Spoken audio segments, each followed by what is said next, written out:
rights theory, you know, CRT, woke gender ideology, hyperliberalism, being taught in the system before the pandemic. But many people thought that this was something just happening in the colleges. We thought it was happening in the universities and the more liberal cities at that.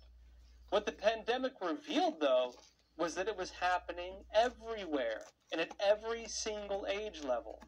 There's been a lot of pushback to this indoctrination of our children from parents' rights groups and at school board meetings. We've heard some about this. But CRT still has not gone away.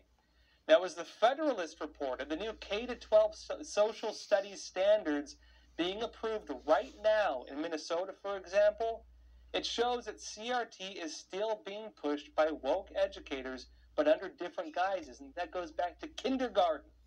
Minnesota is looking to adopt an ethnic study course to its core curriculum, and you can see it here in the Department of Education's proposed permanent rules relating to K-12 academic standards in social studies from September of this year. Ethnic studies, well, it doesn't sound too bad, right? But if you take a closer look at the details of this program, you're going to see why it's concerning. One standard within this ethnic studies is resistance. And it basically teaches kids to look at things through the lens of America as being systemic and coordinated exercise of power, centering on those that have been marginalized, erased, or ignored. And it tells students to organize with others to engage in activities that could further the rights and dignity of all. Wow. Sounds a little activist to me. Here are a few more examples from the commissioner-approved draft of the proposed standards that was released earlier that exemplify the different ideologies that our children are being exposed to.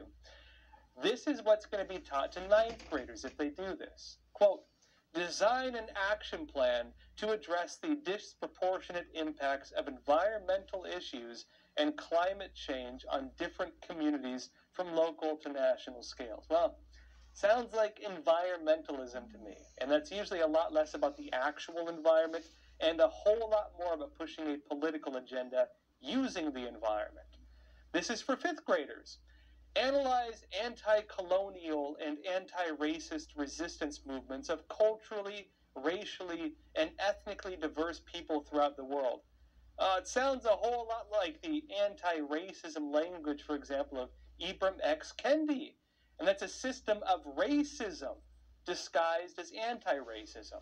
And as a side note, what is the difference between people that are racially diverse and ethnically diverse? Anyone? I don't know either. Last I checked, every single person is part of an ethnicity, and every person is racial. Doesn't matter what race that is. And here's what they want to teach sixth graders, by the way. They want them to, quote, examine the impact of slavery and race in Minnesota today. And that's interesting because, well, slavery has been abolished in Minnesota since Minnesota was a thing. In fact, since it became a state. There has never been legal slavery in Minnesota since it gained statehood in 1858. Pre-Civil War, by the way. But look, I'm sure it's very important for students from the impact of it in a state that never had it. And there are many, many more examples in these guidelines that typify the ideology of modern educators. And it's not limited to Minnesota either, by the way. Take Virginia as an example. Elementary school students were asked to role play as slaves and landowners. This sort of thing is what the new generation of teachers are educating our kids with. And no matter how much pushback parents give to this stuff, well, they still push it. And they do it in this way where they give it a nice-sounding name, something other than CRT, by the way, to sneak it in through the back door. And why, you might be asking, why is it so crucial for them to teach kids in viewing the world this way, in terms of race, gender, identity, power, class, and wealth? Well, we've seen numerous examples recently of teachers who are self-proclaimed non-binary or queer or trans or openly bragging about all these things on social media, including in how they're indoctrinating their students. So where is... I really don't do anything unless I actually want to do it. And most of the time, I don't want to do anything at all. So where is all this coming from? Why do we seem to suddenly have an epidemic of wokeness throughout our entire public school system? Well, the answer goes back a little bit in history. back to the founders of modern education. That's men like John Dewey, the quote-unquote father of modern education. Organizations like the Frankfurt School, which in turn have impacted the education program at Columbia University, which notably contains a teacher's college, and to influence really from the policies of progressive President Woodrow Wilson and others. To simplify a very long history, the educational system in the United States was changed from within. The men that had the biggest impact on modern public education, they had an ideology that was a predecessor to everything we are seeing today. And they were heavily influenced by Marxism, modernism, pragmatism, and the so-called Enlightenment. They were really pushed what was largely private, religious, and classical education systems in the U.S. towards being state-run, secular, and deeply modern. We don't have to look any further than the statements of John Dewey, the father of modern public education, who said this: "If we teach today's students as we taught yesterday's, we rob them of tomorrow." Simply put, the public education system was changed into a system where children were no longer taught how to think. Instead, they're being taught what to think. And that is part of why we see teachers today pushing ideology, because it is what the people behind the modern education system envisioned from the very beginning. Have we ever thought about this question? Why is the government in charge of education at all? Well, the answer is because the men that pushed education to where it is now, they did not believe that it should be private or religious at all. When philosophies like Marxism, existentialism, and critical race theory are in the origins, well, look, it's no wonder the fruit of that system is the way we're seeing it today. And it begs the question, what was education like before the heist took place? Well, the founding fathers were incredibly intelligent. They were very well educated. And that was before the system had been transformed. How were they educated, you might ask? Well, in one word, classically educated. Education for centuries before modernism and before John Dewey, it was rooted in the classical method. Learning things like Latin, actually studying history, valuing the classical liberal arts, and not discarding religion. Teaching a student how to think, not what to think. The exact opposite of the modern system's goal. Education became now about getting a job instead of being a well-rounded individual who is well-equipped to do anything. Look at the founding fathers. Some of them were literally farmers who were well-educated enough to found a nation with one of the most unique systems of government ever conceived. And that's pretty well-rounded if you ask me, but modern education would have you believe that the founding fathers, they're all racists and bigots and should not be looked up to in any way. Modern education became about questioning and, in turn, breaking down traditional societal structures. The family structure has no value from this perspective. So why should parents have a say, for example, in their kids' gender identity? We've seen many examples of how schools will keep that a secret from parents because the ideology believes identity and progress comes above everything else. This takes over the school system, and it's why so many parents are taking their kids out of the public schools and either homeschooling or in many classically education systems, they're looking to other options. The association based on racial beliefs at the time. And so it was the race, it was the Jewish race, which was like contaminating the earth, and it had to be eradicated so that the superior race, the Aryans, could thrive. Today, of course, nobody would go along with that type of anti-Semitism. So today it's a political face. It's a face that says the Jewish state, the Jewish collective, is the evil in the earth. It's the cancer in the earth, and it needs to be eradicated. And what we have to recognize is this is just a new face on an old hatred. And to understand the roots of that hatred, as I said earlier, you have to go back to the Bible and the teaching, the reality that there's good and evil in the world. And this is an evil force that is against the Jewish people because they have a special calling and role before God. And that is the only explanation that makes any sense. And that's why our organization, while Israel is fighting this battle militarily, our organization is promoting many prayer initiatives. We need to pray for Israel because it is spiritual at its roots. You know, Susan, this dastardly deed inflicted upon the people of Israel along the northern border of Gaza has broken the hearts of many people, yet it's reminded us of the great work that ICEJ and other ministries like yours do to broker better understanding between Jews, Christians, and Arabs operating in the same region and living in the same region. You work towards reconciliation between these groups. Is reconciliation off the table? Can it ever be achieved again? Well, you know, a lot of our reconciliation is with Christian Arabs, and they have the same biblical beliefs that we do as non-Arab Christians, and so we have a point of agreement there.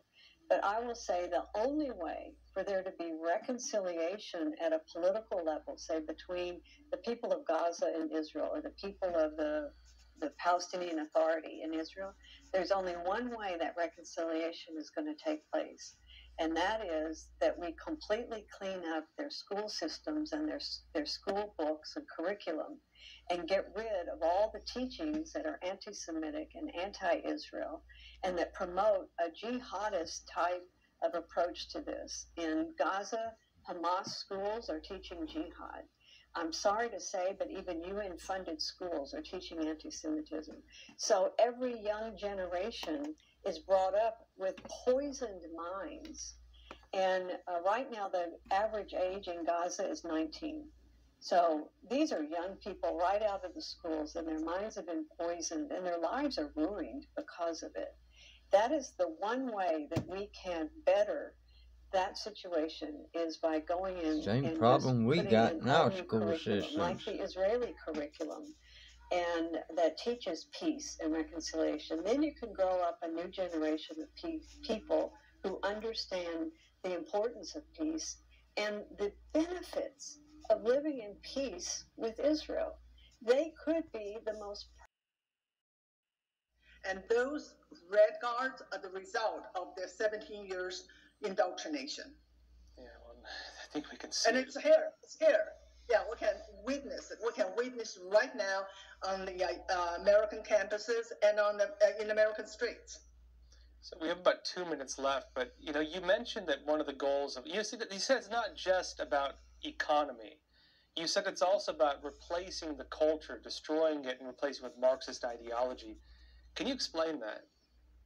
Yes, the Chinese Cultural Revolution really is about transforming China, fundamentally changing in what way? To get rid of all what's in the past, everything that's traditional. And that's why we have the cancel culture in China during the Cultural Revolution. It's called Four Olds. Everything that's old needs to be removed to replace by this new ideology, and that is Maoism. That is the most radical version of Marxism. When that happens, we forget our past, and we don't have values because religions were all abolished. And then we become what? We become the followers of our new God, which is Mao, and our new religion, which is communism. Yeah, it's frightening. I think we do see the beginnings of it. It's just, a lot of us are starting to see it. Oh, go ahead. Sorry. Even Saudi Arabia was beginning to warm up to the idea, and I believe that they also would de-radicalize their textbooks, which they probably already have, because the current government, they're as scared of the radicalization as the West is, so they don't want it taking place. So that gives me great hope. Now, this situation in Gaza, Hamas will be eradicated. The question is, who's going to be the government in Gaza, because Hamas took over in 2007 through a bloody coup. They took over the government. And so who's going to become the next government? And whoever that is, if the West can enforce this, that they must de-radicalize their textbook, it's very possible. But it just depends on who and what's next. Well, I'm very privileged to have you on the show, and thank you for being a fellow alum. I did not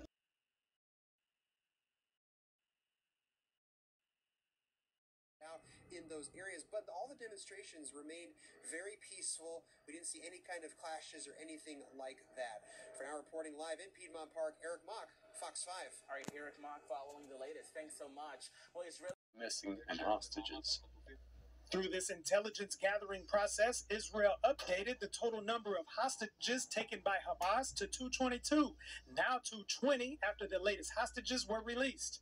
Israeli President Isaac Herzog, in an exclusive interview on Sky News, also shared some alarming intelligence discovered on the body of a Hamas terrorist. This is material which was found on the body of one of those sadistic villains. It's Al-Qaeda material, official Al-Qaeda material. And in this material, there were instructions how to produce chemical weapons.